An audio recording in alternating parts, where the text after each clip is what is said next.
Muy buenas noches, amigos de Estoy Aprendiendo. Siempre será un placer estar con ustedes. Muchísimas gracias por conectarse, por su presencia. Y hoy tenemos un tema que a mí me gusta mucho. Lo utilizo bastante dentro de mis procesos terapéuticos. Pienso que me ayuda enormemente a establecer un poco mejor los procesos terapéuticos, sobre todo en los objetivos, en la parte de la evaluación y siento que eso hace que pueda compartir más fácilmente información con otros profesionales. Y vamos a hablar de una herramienta tan importante como es la clasificación internacional del funcionamiento y la capacidad de la salud a través del lenguaje de la Organización Mundial de la Salud y que nos permite a nosotros los terapeutas, no solamente los terapeutas ocupacionales, sino todos los que trabajamos con algún tipo de condición o situación de discapacidad nos permite hablar un lenguaje unificado, científico, técnico y además que nos da herramientas para ir mejorando nuestro proceso de intervención. Siempre les digo, una buena evaluación puede garantizar un buen plan de tratamiento. Y la CIF, aunque no es un instrumento de evaluación directamente, sí nos direcciona a hacer un perfil o a crear líneas base en donde podemos ir avanzando con nuestro proceso terapéutico y con nuestros pacientes.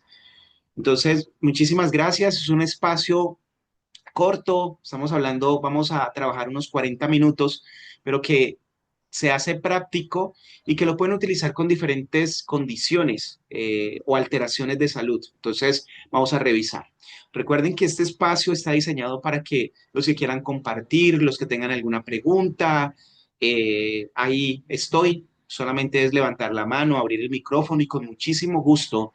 El objetivo es que podamos compartir esas experiencias, el conocimiento, todo el trabajo que sé que los que están conectados han hecho ya con esta herramienta y los que apenas están iniciando en la utilización de herramientas como esta, pues genial, muy, muy bienvenidos. Entonces, por favor, primero me confirma si me escuchan, si están viendo la presentación, para que podamos dar inicio a la actividad. Gracias.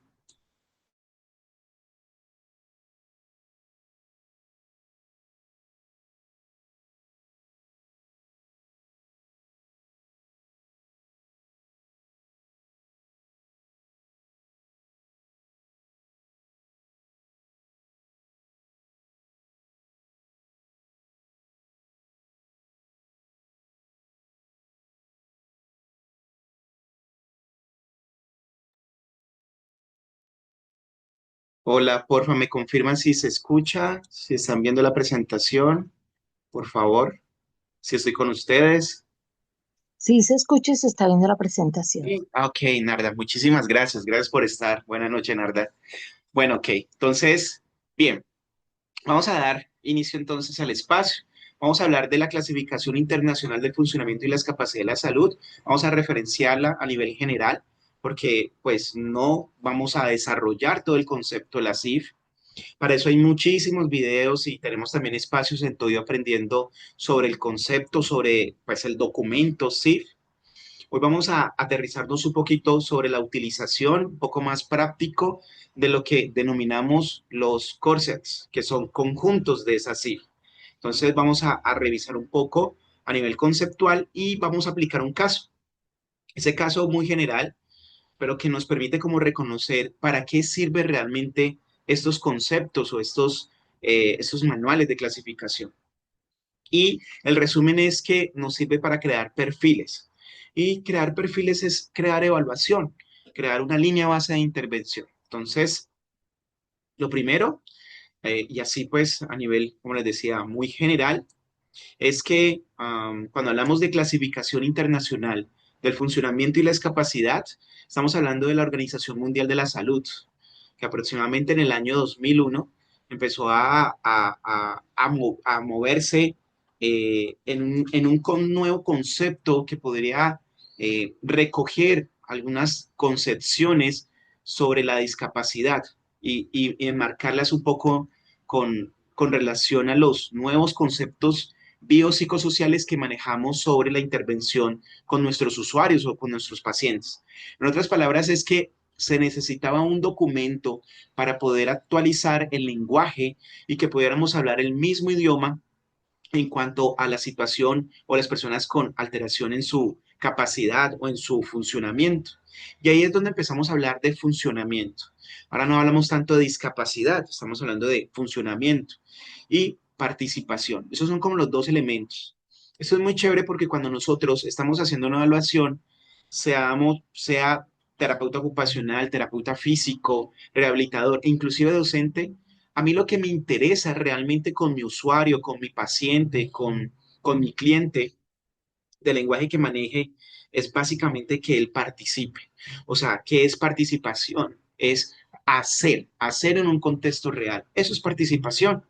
Entonces, que él tiene muchas dificultades para comer, listo, pero ¿come o no come? Sí, come solo. Ok, y da toda esa gratificación del comer e interactúa en la parte del comer. Ok, y se está alimentando, se está nutriendo. Ok, entonces está cumpliendo con lo de participación. No significa que no tengamos nada que hacer ahí. Ok, probablemente sí, si puede comer de mejor manera, mucho más eficiente, pues hay que mirar esos ajustes, pero no hace relevancia en la parte de la discapacidad. O sea, no decimos que está discapacitado porque no tendría la capacidad o porque no tiene los elementos para poder comer. Ejemplo, si no tiene los dos brazos. Entonces, ¿tendría dificultad para comer? Depende, depende. Puede ser que aunque no tenga sus dos brazos y dos manos, se las haya ingeniado para desarrollar capacidades y poder llevar su funcionamiento. O sea, puede comer solo. Esto es muy interesante porque nos aleja de esa parte de solamente la capacidad, que son todos los elementos que tenemos para poder cumplir una función, y lo lleva más a la pregunta, ¿hace o no hace? Y esto antes, pues uno puede ser ahorita, nos puede decir que es obvio, pero antes no era tanto y se centraba mucho más en la estructura, ¿sí? Y en la función corporal y no en otros elementos que ahorita tenemos que hablar, como por ejemplo actividades y participación. En ese orden de ideas, pues eso hace que y obligatoriamente podamos hablar de un lenguaje común. Por ejemplo, ya no manejamos minusvalía, el término minusvalía. ¿Y por qué no? Porque antes, los documentos anteriores a la CIF, pues manejaban el término minusvalía, pero ahorita desde la CIF no manejamos el concepto minusvalía. Todos esos elementos no hace hecho entonces que podamos, como profesionales, guiar mejores procesos de evaluación, seguimiento y tratamiento. Y eso es lo que básicamente hace entonces la CIF. La estructura de la CIF es eh, qué pena aquí. La estructura de la CIF pues está conformada con unos componentes. Los componentes son las funciones corporales, las estructuras corporales, las actividades y participación y los factores contextuales. Esos componentes pues están después organizados en unas categorías. Todas ellas están entonces con unas categorías y unas subcategorías y todas ellas están como organizados con unos códigos. Una de las grandes, pues digamos, limitaciones a nivel, pues al menos inicialmente de la CIF, es que se convirtió en un libro que tenía muchos códigos. Cuando nosotros empezamos, y los que están aquí en este espacio saben que cuando empezamos con esta parte de la CIF, abríamos la CIF y veíamos muchos códigos, varios componentes, pues veíamos básicamente una estructura de 124 categorías. O sea, perdón, 1424 categorías. O sea, son muchas. Entonces uno dice, bueno, ¿qué hago con esto? Y por mucho tiempo se volvió como poco práctico, al menos para el manejo en la parte de rehabilitación. Entonces empezó a trabajar y cómo podíamos subdividir esos capítulos y esas estructuras en diferentes niveles y por eso se creó entonces los corsets. ¿Qué son los corsets? Básicamente son conjuntos de los subconjuntos. En otras palabras, lo que hacen es agrupar unos conjuntos que se puedan considerar comunes en algunas patologías y pues en otras que no se daban tanto. Por ejemplo, si yo tengo una patología neurológica que afecte todo mi funcionamiento osteomuscular, pues voy a hacer entonces unos ítems o voy a conocer unos ítems o categorías que se relacionen con lo osteomuscular, con el tono muscular, con la parte postural, con la transición, y eso también me llevaba a unas limitaciones en la actividad y participación, por ejemplo, en autocuidado, que teníamos que reconocer. Si era una patología relacionada, por ejemplo, con el cáncer de mama, entonces tenía unas características diferentes, ya no iba a revisar tanto el tono muscular y el control postural, sino que iba a revisar otros componentes que me llevaban entonces a reconocer que ese tipo de entidades patológicas tenían una tendencia o unas características similares. En otras palabras, empezamos a hacer conjuntos por entidades patológicas. Entonces, se hizo una división entre, por ejemplo, los trastornos de neurodesarrollo y con las alteraciones neurológicas o con las alteraciones cardiopulmonares, siempre teniendo la posibilidad de involucrar, porque como cada paciente es diferente, entonces no significa que un paciente neurológico no tenga una condición cardiovascular también y que puedan meter ítems, pero que sí nosotros podíamos simplificar todos esos códigos a, a un conjunto muy específico, eso nos podría ayudar a direccionar muchísimo nuestro proceso. Y eso básicamente son los corsets, es simplificar todos esos códigos dependiendo de la entidad patológica para poder entonces hacer mucho más fácil no utilizar los 1400 categorías, sino que ya cerrarlas un poco más y facilitar el proceso. Entonces, eso lo que hizo fue enfocar un poco mejor el proceso de evaluación, estandarizarlo, porque como este libro o este documento es internacional, en Estados Unidos, en China, en Colombia, pues teniendo estas entidades patológicas podemos cerrarlo y utilizar los mismos códigos. Esto se volvió muy interesante porque a través de los corsets yo puedo entonces favorecer la comunicación, la estandarización y por lo tanto el desarrollo científico. Casi que cuando uno utiliza, por ejemplo, o quiere publicar, hacer una revisión, una investigación y después hacer una revisión o una revisión científica y quiere compartirlo a nivel de la literatura científica, casi que siempre te están pidiendo lenguaje técnico y dentro del lenguaje técnico uno de los más utilizados es, pues, por ejemplo, los corsets. Dentro de esta orden de ideas, entonces tenemos ya vamos a revisar qué es, cómo es que funciona esa parte de los corsets. Y pues dentro del libro Los corsets tenemos unos conjuntos genéricos, porque definitivamente hay personas que comparten las mismas características sin tener específicamente una alteración patológica. Entonces, eso es lo que llamamos conjuntos genéricos. Tenemos el conjunto de las alteraciones musculoesqueléticas, tenemos el conjunto de condiciones cardiopulmonares, el conjunto de condiciones neurológicas, el conjunto de condiciones de neurodesarrollo y psiquiátricas, y tenemos otros conjuntos básicos que se han ido desarrollando y que se pide que sigamos desarrollando a través de la experiencia. ¿Esto quién lo ha hecho? Lo han hecho diferentes profesionales de diferentes áreas que a través de su investigación o la utilización de este protocolo, de este documento sobre diferentes pacientes pueden ir refinando y dando recomendaciones de cuáles son como las categorías que más deben de utilizarse en diferentes alteraciones. O sea, todos somos parte de ese proceso y lo que les voy a mostrar es la calificación en línea, que la calificación de línea es también una oportunidad de registro para que en la base de datos, desde la Organización Mundial de la Salud, puedan darse cuenta que la estamos utilizando y que estamos ingresando nuevos componentes a cada uno de los componentes que ya están establecidos.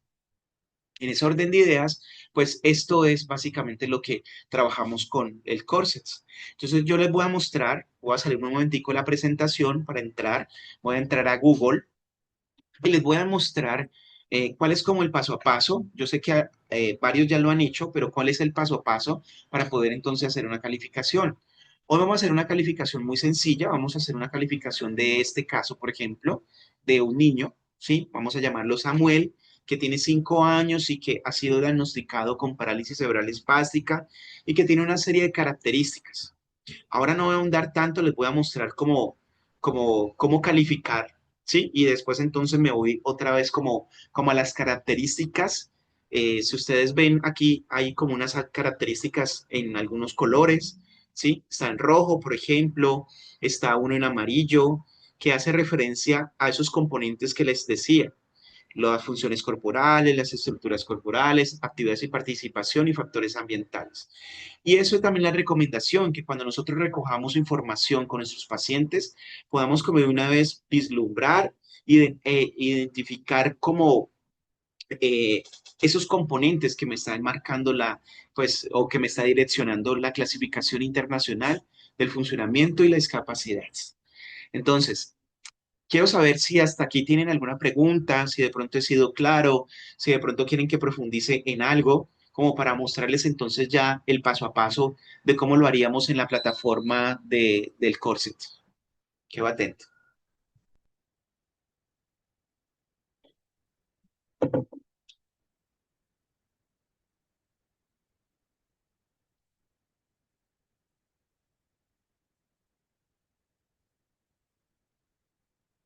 Sí, estoy con ustedes.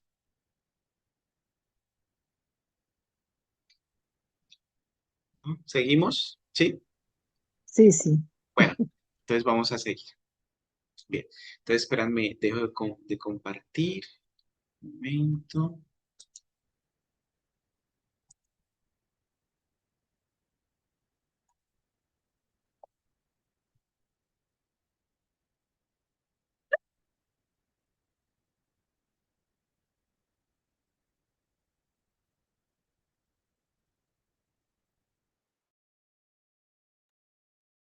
Bien, entonces ya debo de estar compartiendo. Creo que están viendo la página Google. Entonces, sí me confirman ahí si están viendo ya la página Google para empezar entonces a hacer como el proceso de calificación. ¿Sí? Entonces, Sí se ve, sí se ve. sí, ok, listo. Entonces, lo que vamos a colocar es la página directa del Corset. Lo vamos a colocar ICF, sí, ahí ya lo tengo porque pues ya está como copiado, pero entonces colocamos ICF, que es entonces las siglas en inglés de la Clasificación Internacional de Funcionamiento y la Discapacidad y la Salud, colocamos Correset y él nos lleva entonces a la primera página. Es la primera página. Eh, sí, entonces aquí está la primera página. Dentro de la primera página que nos lleva entonces Google, ahí le damos y tenemos entonces ya la entrada al Corresets. En el Corresets entonces lo colocamos entonces en el idioma que ustedes consideren. Vamos a acceder a la herramienta. Entonces accedemos a la herramienta. Dentro de la herramienta, aquí voy pasando, ¿cierto? Voy como paso a paso en la guía. Espérenme que a veces se queda pegado. Sí, pero voy bien. Después entonces vamos a señalarlo, lo vamos a hacer en español, en este caso. Vamos a seleccionar, ¿sí? Selección de inicio. Y miren que aquí ya estoy en la primera página del Corset. Y es lo que yo les contaba. Hay un conjunto genérico y que hace referencia a ese conjunto genérico. Ese conjunto genérico hace unas calificaciones. Este hace un conjunto genérico de 7 categorías en donde se ha establecido que esas 7 categorías aplican para la mayoría de la población mundial. Entonces son calificaciones generales. No voy a entrar ahorita aquí porque vamos a ver el de parálisis cerebral, pero es para que lo puedan revisar. Aunque pues solamente son 7 categorías, entonces la verdad es como, pues a veces bastante limitado. Está el conjunto de rehabilitación, que tiene 30 ítems, el conjunto de rehabilitación, que nos interesa mucho a los rehabilitadores. Pero además de eso, entonces tiene el conjunto básico musculoesquelético. Miren que aquí hay patologías e entidades patológicas, dolor lumbar, eh, por ejemplo, lesiones posagudos musculoesqueléticas, ¿sí? Osteoporosis. Después está el conjunto básico cardiopulmonar, en donde tenemos diabetes, donde tenemos problemas cardiopulmonales agudos, posagudos, ¿sí? Enfermedad pulmonar obstructiva, ¿sí? Una EPOP. Y conjuntos neurológicos, tenemos el conjunto neurológico. Dentro del conjunto neurológico vamos a encontrar, por ejemplo, parálisis cerebral. Mire que tenemos aquí esclerosis múltiple, evento cerebrovascular, tenemos lesión medular y tenemos la parte de parálisis cerebral. Algo muy interesante es que la Organización Mundial de la Salud y, bueno, a través del corset divide, ¿sí? La parálisis cerebral. Miren que aquí está, parálisis cerebral, ¿listo?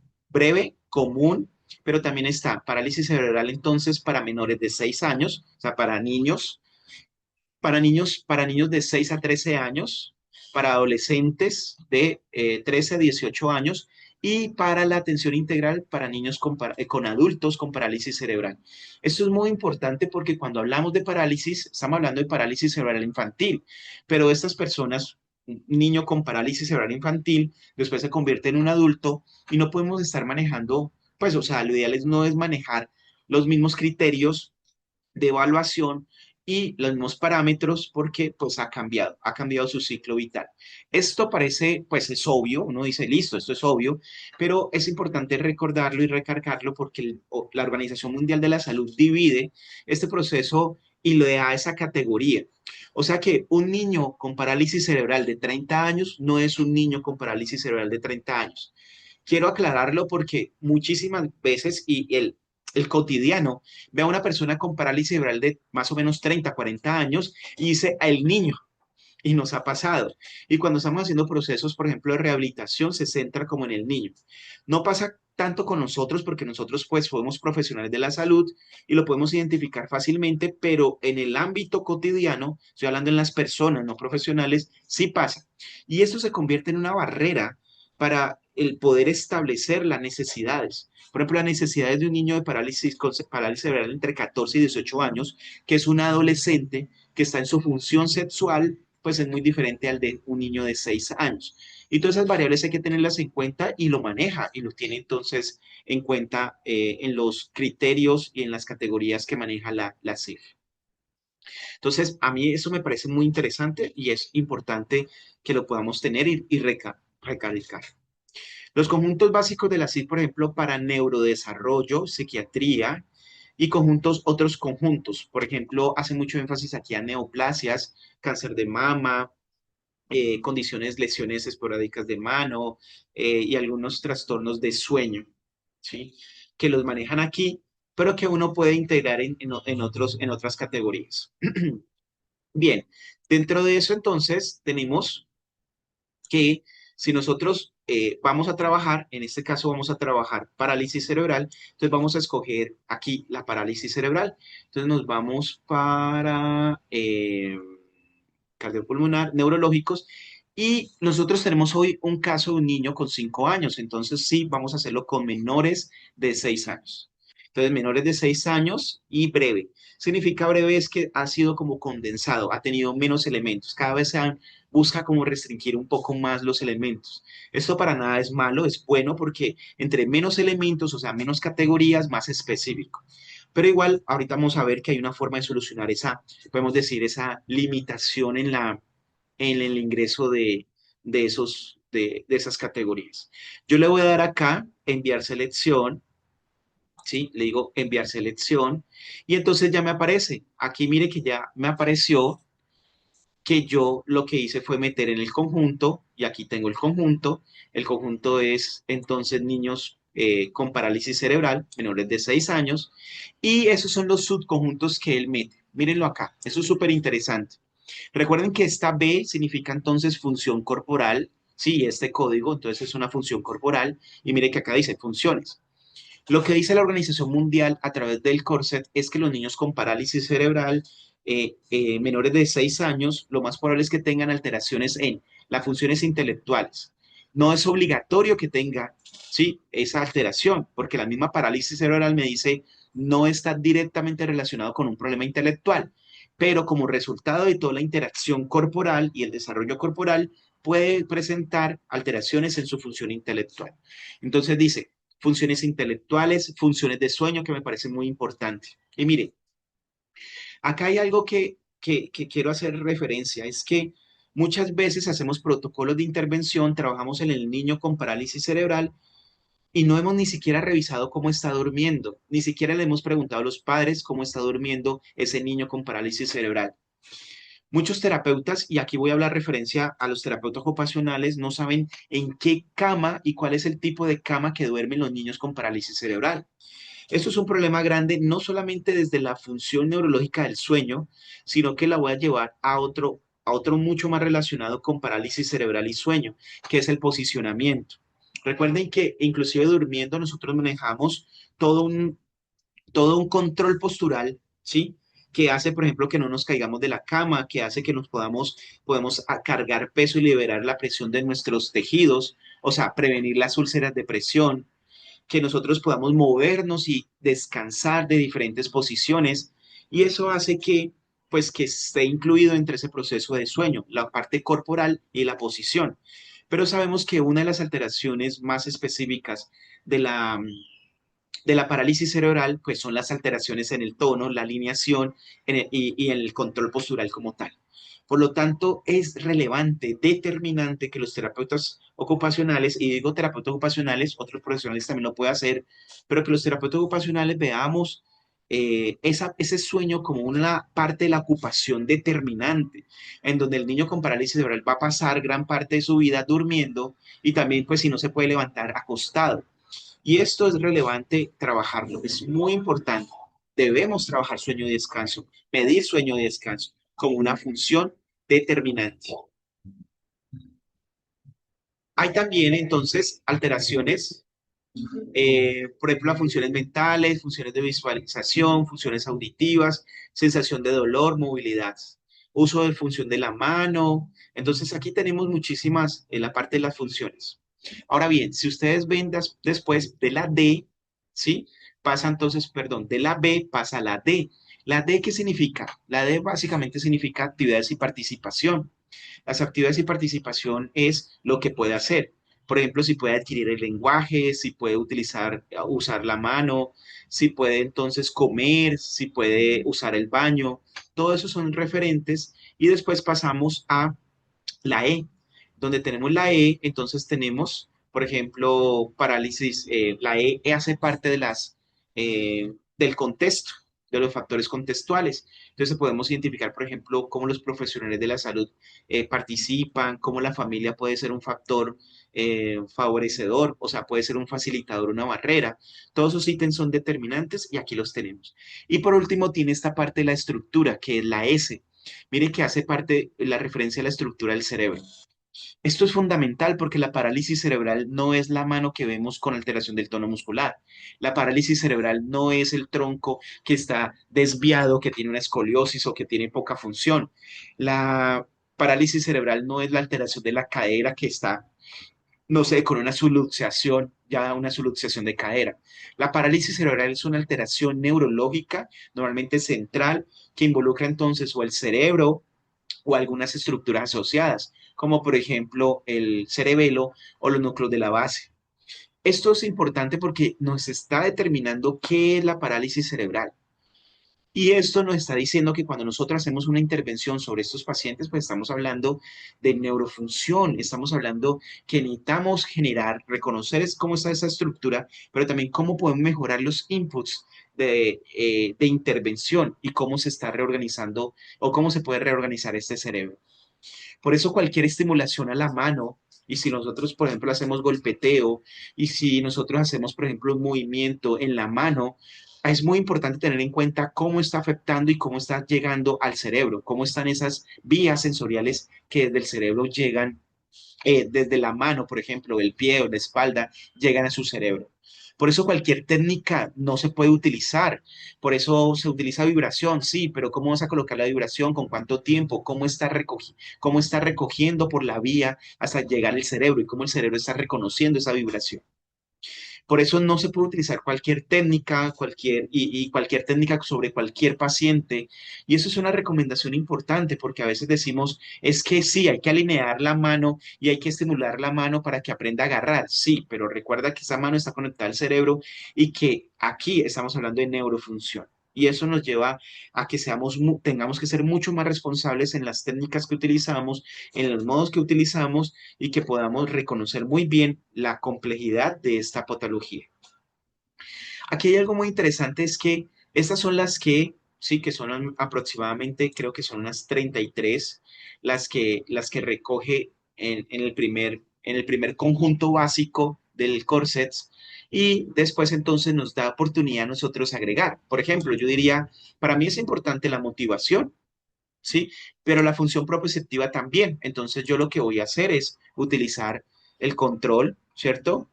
control y utilizar entonces la propioceptiva y no sé, espérenme que lo bajé un poco. Entonces, la función de atención y la perceptual. Solo voy a utilizar estas dos. ¿Qué voy a hacer? Dentro del conjunto que tenía anteriormente voy a agregar dos.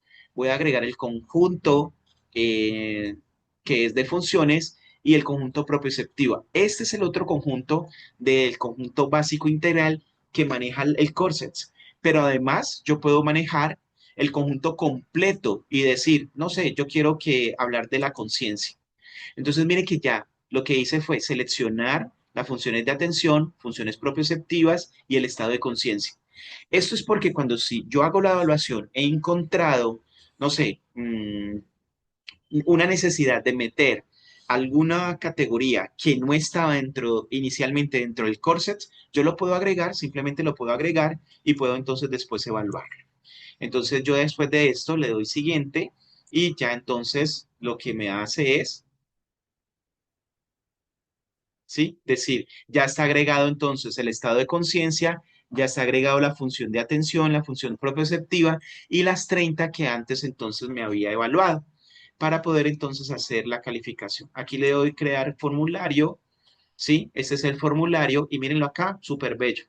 Este es. Yo en esta parte de información del paciente puedo colocar como todos los datos. Entonces, paciente, 5 años, con diagnóstico clínico de PC espástica, ¿sí? O sea, yo ya puedo hacer aquí algunas anotaciones o con todas las características iniciales que yo puedo entonces establecer. Después de eso, entonces yo voy a empezar a hacer la calificación. Por ejemplo, miren que yo anexé esta no estaba, B1100, estado de conciencia. Pues entonces ya tengo que empezar a calificar. ¿Cómo se califica? Pues aquí lo interesante, miren que aquí ya tiene calificación.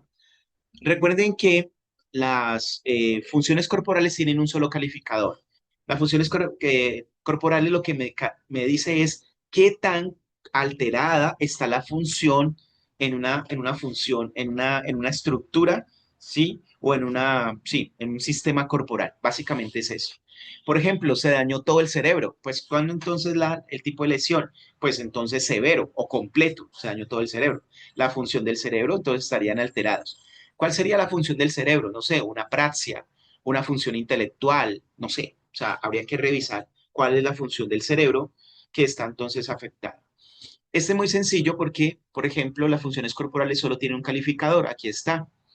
No, no tiene alteración, tiene una alteración leve, alteración moderada, alteración severa, ¿sí? 4 significa alteración completa, no específica y no aplicable. Si de pronto eh, mm, tienen como alguna dificultad con esa parte de la calificación, pueden ir tomar el libro, sí, completo de la CIF, revisar entonces la parte de las calificaciones y trabajar. Sí, hay que pues irlo trabajando, al principio uno lo revisa, pero después ya uno de tanto utilizarlo, pues se lo aprende fácilmente. Digamos que él no tiene alteración en la conciencia, entonces le va a colocar cero. Pero hay algo aquí interesante, cuando, por ejemplo, cero es que no tiene alteración, yo le puedo colocar cero, miren que aquí le coloqué cero. Pero yo ahorita no lo voy a colocar porque van a ver que cuando yo le califico cero o no lo califico, entonces igual no va a aparecer al final. Entonces, si yo no lo voy a calificar, ¿para qué entonces lo señalo? Simplemente entonces lo dejo en blanco. Ah, después muevo las funciones intelectuales, ¿sí? Yo sí digo, "Uy, está intelectualmente afectado, tiene dos, o sea, está moderadamente afectado. Las funciones del sueño están severamente afectadas, no completas, pero sí severamente afectadas. Le coloco tres. Las funciones de atención están moderadamente afectadas. Las funciones del lenguaje, entonces, y así yo voy calificando. No voy a calificar todo el instrumento, y además porque yo les traigo ya como el perfil, pero es para que vean que uno puede ir entonces revisando cada. La función proprioceptiva que le ingresé, pero va a decir, uno, está levemente afectada. ¿Dónde lo saqué? De una prueba específica que yo le voy a evaluar la propiocepción, yo lo califico y entonces, listo. Hago como toda la parte de las sensaciones de dolor, tiene dolor o no tiene dolor, funciones del tono muscular. Entonces, esto es interesante. Por ejemplo, ¿cuál es el tono muscular? ¿En qué parte? eh, ¿Cuál es el tipo de alteración? Por ejemplo, descripción del problema. Es un paciente con una cuadriparesia espástica. Entonces yo ya sé que está. Yo apliqué Ashworth. Ay, ¿qué cuánto te dio en Ashworth? Ah, te dio 2 en Ashworth. Significa que tiene una alteración moderada del tono muscular en espasticidad. Entonces, ahí vamos calificando. Después aparecen las estructuras corporales. Las estructuras corporales, el corset nos da solamente uno. Si nosotros no hubiéramos utilizado corset, nos da todas las estructuras corporales. Entonces nos da el cerebro, después el tallo, después la médula, después la mano, después un pie, después o sea, nos da la espalda, o sea, nos da todas las estructuras corporales. Y esto hay que ver en la estructura del ojo, estructura entonces del corazón, todas son estructuras. Pero gracias porque utilizamos el corset, entonces estamos utilizando solamente uno. Las estructuras corporales son un poco más complejas de calificar y se necesita experiencia o nivel académico para poder entonces hacer calificación. Por ejemplo, se dice que los médicos son los idóneos para hacer calificación de la estructura. Y pues sí, por ejemplo, si yo voy a hablar de la estructura del corazón, pues me queda mucho más difícil ser un terapeuta ocupacional y calificar corazón que un cardiólogo calificando corazón. Por eso la CIF, lo ideal es calificarlo interdisciplinar. Ahora bien, hay unas especializaciones que nosotros, por ejemplo, si es un terapeuta ocupacional especialista en mano, podría calificar estructura de mano. Si es un fisioterapeuta especialista, por ejemplo, sí, cardiovascular, podría también entonces hacer una calificación, al menos en la respiración, la función ventilatoria, el tórax.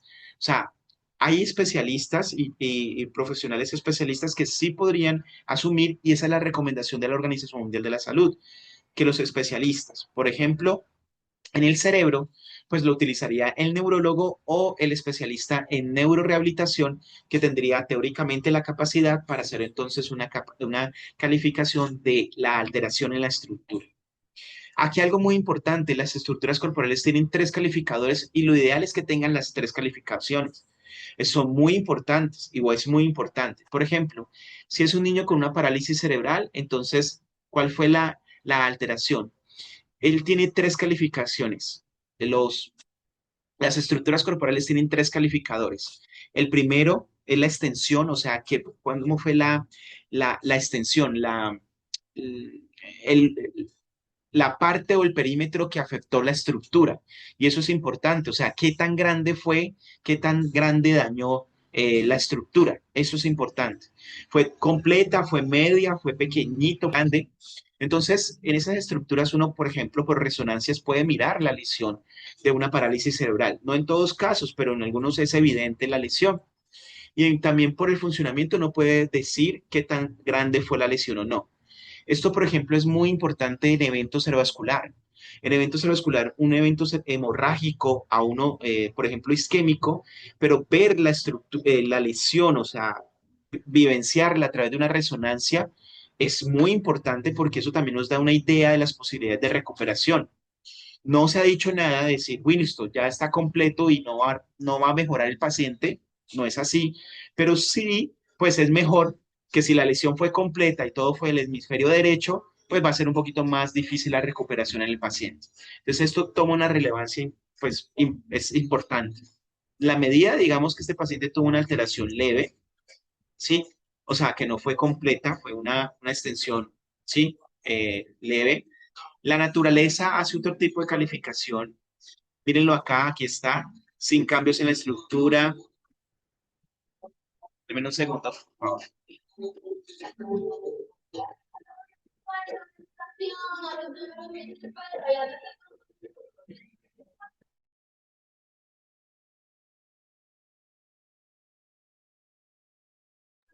Miren un segundo, porfa.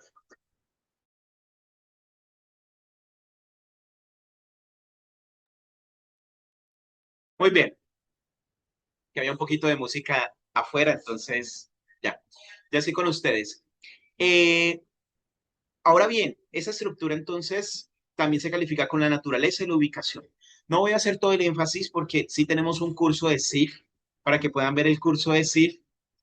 Pero es muy importante hacer las 3 calificaciones de la extensión, de la naturaleza y la ubicación. Sí, que esos son los 3 calificadores que maneja la CIF. Entonces, recuerden, es extensión, la naturaleza y la ubicación. Un segundo.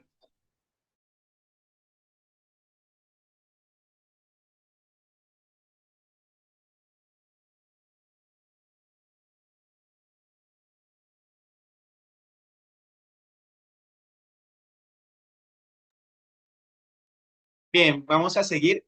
Me disculpo si se escucha algo de ruido al fondo, pero bueno, no sé. Estamos en algún tipo de festival en mi ciudad. Bien, entonces suele suceder. Me disculpo por eso. Mira, entonces aquí vamos a calificar la naturaleza. La naturaleza está aquí. Normalmente cuando hacemos calificación utilizamos mucho, pues con parálisis cerebral utilizamos mucho el 7, aunque eso no está pues establecido, o sea, no es una norma, pero utilizamos normalmente 7, que significa cambios cualitativos en la estructura. Y la ubicación, esta aquí es importante porque en la ubicación tenemos entonces derecha e izquierda. Recuerden que pues es una cuadriparesia espástica, lo más probable es que sea bilateral, pero, por ejemplo, en un paciente con evento cerebrovascular que tenga una hemiparesia derecha, entonces marcaríamos el lado izquierdo y pues entonces al contrario. ¿Es importante? Claro que es importante porque es reconocer que la estructura a nivel contralateral es la que se ha lesionado y la que está provocando entonces el tipo de lesión. En este caso estaríamos hablando de una cuadriparesia espástica, entonces lo más probable es que coloquemos entonces ambos o coloquemos derecha e izquierda. Muy bien. Ya después tenemos las actividades y participación. Miren acá, adquirir un idioma, adquirir habilidades, mantener una posición del cuerpo. Esta me parece importante, es muy importante, mantener la posición del cuerpo. ¿Qué tanto tiene alteración postural el usuario? Entonces uno lo califica. ¿Tiene marcadas dificultades o no logra la posición? 4 sería no logra la posición. Yo le colocaría 4 y 4. Aquí algo muy importante y hago referencia a los terapeutas ocupacionales. Siento que este es el área más importante para los terapeutas ocupacionales en actividades y participación. Y la CIF nos regaló algo muy bonito en actividades y participación, que es la capacidad y el desempeño. Mírenlo acá. Acá tenemos dos calificadores. Esta que es entonces hace referencia a la capacidad y abajo el desempeño. En otras palabras, es revisar si él tiene la capacidad, pero si hace también lo que debería estar haciendo con esa capacidad. Y es lo que yo les decía, realmente eso lo que mide es si el usuario está haciendo lo que tiene que hacer con lo que tiene para hacer. Esto cambia totalmente nuestro pensamiento y definitivamente cuando nosotros evaluamos a un paciente, estamos hablando de la capacidad, pero tenemos que verificar en el contexto real si él realmente hace lo que nosotros estamos evaluando, si lo puede hacer o no. Eso es una tarea enorme, porque normalmente nosotros cuando hablamos de capacidad es la medición en espacios controlados, ¿sí? Para verificar, pues, si puede cumplir con una función. Mientras el desempeño no lo podemos controlar. El desempeño es la interacción como tal. En otras palabras, yo estoy diciendo que ese niño no tiene la capacidad para aprender letras y números, pero yo tengo que llevarlo al espacio académico para verificar si no puede aprender las letras y los números. Normalmente la capacidad determina el desempeño, pero hay muchos casos en donde uno dice, venga, pero él no tenía la capacidad para, por ejemplo, un niño autista con marcadas dificultades para la interacción en diferentes contextos, en la consulta, en el centro médico, tiene limitadas interacciones. Pero tan raro que en la casa, por ejemplo, él interactúa muy adecuadamente con la mamá y la mamá le enseña a leer y a escribir y él aprendió a leer y a escribir. El problema no es de la lectura en la escritura. La escritura no es el problema para él. El problema es la interacción. Y a veces podemos decir, es que el niño, si lo llevamos a un colegio, entonces decimos, él tiene un problema en lectura y escritura.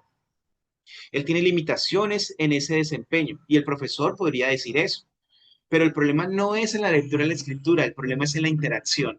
Entonces ahí estaríamos enmarcando inadecuadamente y buscando de pronto el proceso terapéutico en donde no está directamente relacionado. Esto es muy importante, no lo podría trabajar hoy porque pues profundizar mucho más, pero es para que cuando lo estén calificando lo tengan en cuenta y empecemos a crear espacios de discusión sobre este concepto de capacidad de desempeño que me parece que es espectacular. Por ejemplo, yo tengo niños que tienen una adecuada, por ejemplo, tienen capacidad, o sea, casi no tienen limitación. Recuerden que uno es casi no tiene limitación, cero no tiene limitación, cuatro es que tiene limitación completa. No tiene casi limitación para el uso manual, o sea, él puede agarrar o podría agarrar para poder, por ejemplo, alimentarse solo, agarrar la cuchara. Pero él no lo hace porque la abuela lo alimenta todo el tiempo. Entonces él no hace la actividad de comer y tampoco hace la función manual porque simplemente no necesita la función manual para alimentarse porque el contexto le está dando la comida. Entonces, miren lo interesante. Puede ser que un niño pueda agarrar. Ah, lo haga perfecto. No, no lo haga perfecto, pero tiene una limitación leve. Pero aunque tiene una limitación leve, como no se le deja participar y utilizar sus manos en función, cuando yo evalúo el desempeño, realmente no lo está haciendo.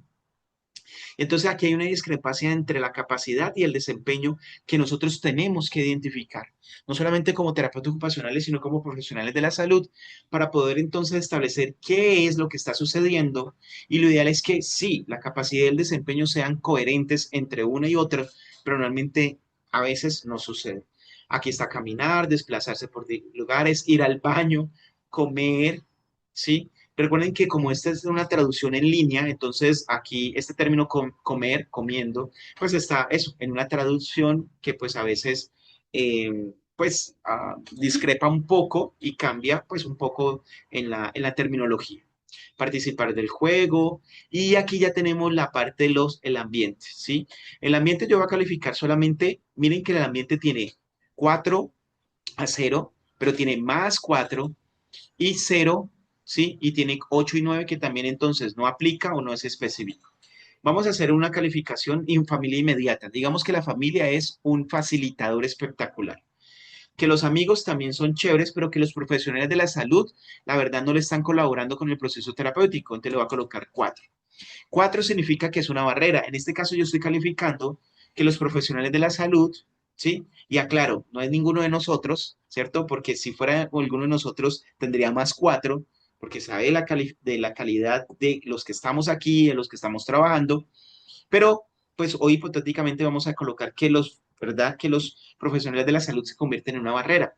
No se coloca menos 4, se coloca 4. Y eso ya significa una barrera. Y en este caso, familia inmediata le coloqué como 4, que más 4, que es entonces un facilitador. O sea que la familia colabora. A veces encontramos lastimosamente que no colaboran, colocaríamos o colaboran muy pues, esporádicamente, colocaríamos más 1, o inclusive si son una barrera, podríamos colocar entonces que es un 1 como una barrera no completa, pero que pues se convierten a veces en una barrera. Lastimosamente esto es así y pues a veces se convierte. Ya a hacer esto, entonces yo lo que puedo hacer es decirle crear el perfil funcional, porque lo que hace la CIF es crear perfiles. Y este es mi perfil. Profe, ¿por qué era yo tan pequeñito? Pues porque no califiqué todo. Si yo califico todo, mire que entonces me daría mucho más grande. Entonces no califiqué todo. Esta calificación, mírenla acá, ¿sí? Entonces me está diciendo que las funciones intelectuales, me está diciendo que las funciones de sueño, y mire que aquí uno ya puede mirar cuáles son las que están más alteradas. Por ejemplo, mantener la posición del cuerpo es de lo que está más alterado, acompañado de las funciones de sueño, ¿sí? Y profesionales de la salud. Si yo a esto lo leo muy rápidamente porque no hice una buena calificación, hice una calificación muy rápida para mostrarles, pero si yo leo que no puede mantener bien la posición del cuerpo y además entonces está con muchas alteraciones del sueño, ¿sí? Y que de pronto los profesionales de la salud no están como apoyando todo el proceso terapéutico y que de pronto no están dando recomendaciones generales de la intervención más adecuada para este paciente, yo lo que puedo decir es que ese sueño se va a mantener con muchas alteraciones y que está relacionada con el posicionamiento del cuerpo. Y que lo peor es que lo más probable es que este paciente no genere buenas alineaciones al dormir y que se deforme. Uno de los grandes problemas de la parálisis cerebral son las deformidades, pero yo siempre lo digo y lo recalco en muchos espacios terapéuticos. La parálisis cerebral no deforma, deforma todas las alteraciones biomecánicas derivadas de la parálisis cerebral. Pero una parálisis cerebral que se pueda alinear, que logre niveles de estabilidad, que podamos mantener niveles entonces de estabilidad y enderezamiento, lo más probable es que tenga niveles de limitación en la movilidad muy bajas y probablemente no tenga ninguna deformidad.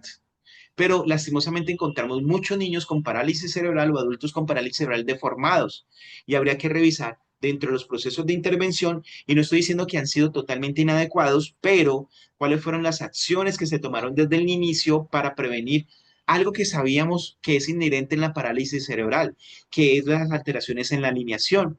Y alteraciones en la alineación son alteraciones biomecánicas que generan deformidad. Eso es física. Entonces, pues hay que reconocerlo y tenerlo en cuenta y pues debería de prevenirse. Esto pues a grosso modo, o sea, esto es muy rápido, pero les quiero mostrar el perfil que yo construí. Voy a, voy a volver a compartir la presentación y voy a volverla a compartir. Eso. Este es el caso, entonces ya teníamos unas alteraciones. Miren que este caso tenía alteraciones en el control postural, alteraciones en el lenguaje expresivo, alteración en la memoria, alteración pues en la estructura corporal, en el lóbulo parietal. Lo chévere es que la CIF no solamente me dice, es solamente el cerebro, sino que me dice en el lóbulo parietal, en el lóbulo frontal, en el lóbulo occipital, y eso es muy bueno para la neurofunción. Puede alimentarse con cuchara, aunque la lentitud tiene una limitación leve, tiene marcada limitación en sueño y descanso, la familia es comprometida, pero vive en un apartamento cuarto piso sin ascensor, eh, tiene alta motivación por interactuar con compañeros, marcadas dificultades para el trabajo manual. Son como los resultados y eso fue la calificación que yo le hice. También entonces no con todos los ítems, pero miren lo que encontramos. Las funciones intelectuales estaban entonces, no tenía alteración, la marqué ahí. Las funciones de sueño sí tenían alteraciones marcadas, las funciones de lenguaje, las funciones de tono muscular. Además, la estructura corporal está marcadamente, sí, tiene una alteración aquí en la discapacidad. Miren que nos dio esa estructura. Y actividades y participación con sus calificadores más los factores ambientales. Esto es el perfil SIF. O sea, todo esto es para crear el perfil SIF, pero este perfil es el que me estructura o es la línea base para yo generar, pues entonces, protocolos de intervención. ¿Qué reconozco? Que las funciones del sueño son las que están más alteradas, que hay una daño en la estructura alta en el cerebelo, que eso es importante tenerlo, que el uso de la mano, ¿cierto?, está alterado y que eso puede afectar la inclusión escolar, determinante, y que hay barreras importantes, por ejemplo, los sistemas de salud y políticas de salud. ¿Qué, qué se hizo? ¿Qué podemos hacer con esto? ¿Qué es lo interesante?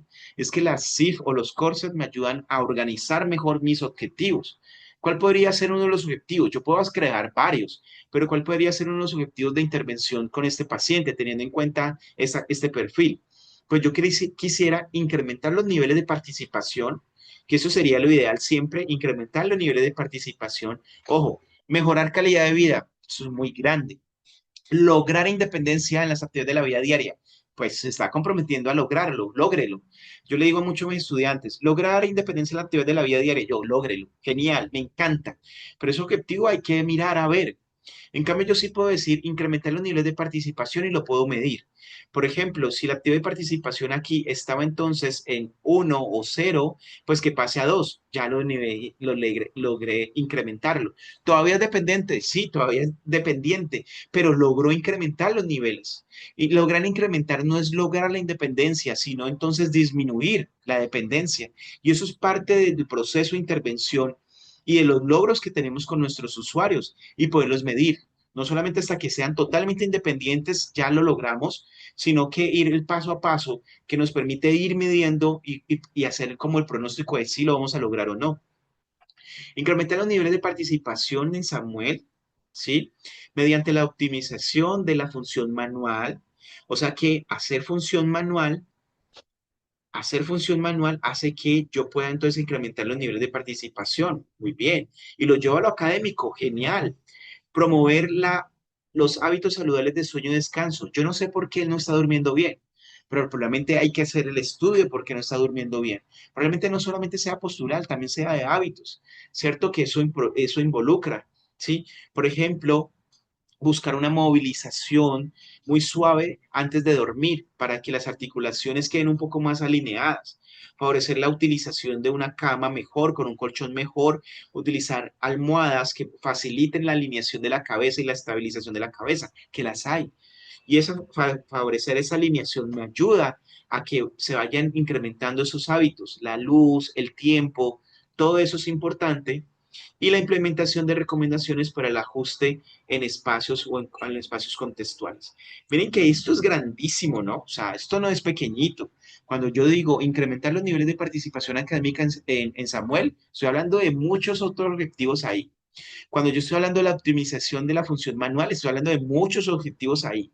Cuando estoy hablando de promover los hábitos saludables en el sueño, estoy hablando de muchos otros objetivos ahí. Además, todos esos objetivos yo los puedo convertir solamente en objetivos generales para seguir trabajando y decir, bueno, todo esto. Pero esto está establecido entre el reconocimiento de las dificultades que encontré en Samuel. Implementación de recomendaciones para el ajuste de barreras ambientales. Sí, hay que recomendarlo.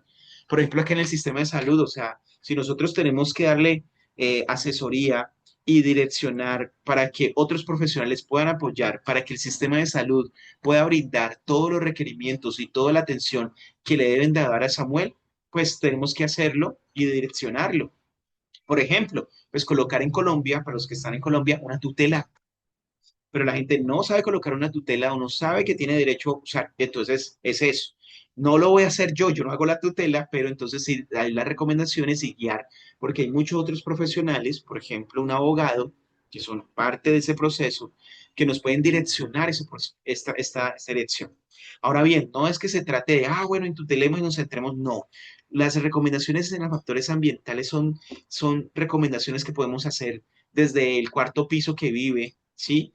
Inclusive en cómo lo podemos cargar o cómo podemos hacer modificaciones, no sé, pero es pensarnos en todos los elementos y esto nos lleva a reconocer muchas esferas de la participación de Samuel y eso lo hacemos a través de la CIF, a través del corset. Entonces se vuelve muy bonito. ¿Qué hace la CIF? La CIF, pues entonces nos direcciona el protocolo y nos coloca un lenguaje muy estandarizado, un poco más estandarizado, pero los corsets lo hacen más práctico y entonces nos ayuda a crear mejores y acciones mucho más terapéuticas en el tratamiento. Además, eso de la subclasificación de 0 a 6, de 6 a 13, de adolescentes y adultos es muy interesante porque nos permite volverlo mucho más práctico y mucho más direccionado. Y bueno, nos ayuda muchísimo más a hacer ese proceso de intervención. Hasta aquí lo que quería contarles. No sé si tienen alguna pregunta, si tienen alguna sugerencia, ¿sí? Comentario. ¿Cómo estamos?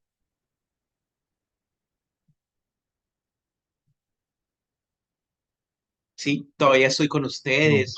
Me caí. Profe, ¿me escucha? Cristian, ¿cómo estás? Bien, gracias a Dios. Muchas gracias por la información. Creo que no está de más recordar que finalmente es posicionar la terapia ocupacional, que no es solamente hacer talleres o entretener a los niños o ponerlos a pintar, sino que en realidad tiene toda una base teórica en el fondo que implica avances a nivel como ciencia, ¿no? Posicionamiento dentro del área de la salud y que de alguna manera nos puedan dar nos podamos abrir también el campo que se merece la terapia ocupacional en el área. Así que muchas gracias. Muy claro. Gracias, Cristian, a ti por estar en el espacio. Yo sé que son fechas y horas difíciles para que nos podamos reunir, pero de eso se trata. Si nosotros, bueno, no solo con terapeuta ocupacional, sino como pues todos profesionales, pero sí como terapia ocupacional es ciencia. Y en esta parte también tan interesante, la neurorehabilitación, pues yo estoy en esa área. Sí necesitamos hablar de neurociencias, hablar de lo que pues habla la Mundial de la Salud y lógicamente eso legitima y nos da visibilidad. Además, todo tiene que tener un fundamento y un fundamento muy estructurado, muy bien hecho y eso se trata. Pero ahí estamos haciéndolo y mejorando y enfrentándonos a estos espacios académicos y de interacción. Entonces, entre mejor evaluación y mejor conceptos tengamos a nivel científico, definitivamente mejor van a ser nuestros resultados y eso se trata, que tengamos resultados, ¿sí? Entonces, bueno, chévere. Muchísimas gracias por participar. Si no es más, entonces, bueno, podemos ir a descansar. Con todo el gusto, recuerden ayudarme a compartir estos espacios, a que podamos ser más en el grupo, a que puedan ver el canal, eso queda en el canal de YouTube, entonces para que lo puedan ver, para que podamos eso, compartir. Inclusive, no, profe, esto está desactualizado, muy bien, aprendo, muchas gracias. No, profe, pero esto aquí está, ok, pero estamos haciendo también esto, súper, o sea, porque de eso se trata, que sea un espacio de discusión, que sea un espacio de crecer, y eso me ayuda también a que podamos llegar a más terapeutas. Hay que sacar al espacio, hay que ver, hay que leerlo, hay que estudiarlo, pero bueno, por eso escogimos esta carrera y por eso somos profesionales de la salud, para todos los que están aquí acompañándonos también, que no son terapeutas ocupacionales.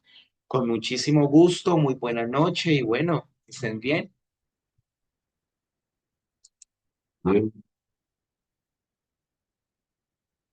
Gracias, profe. Hasta luego. Feliz noche.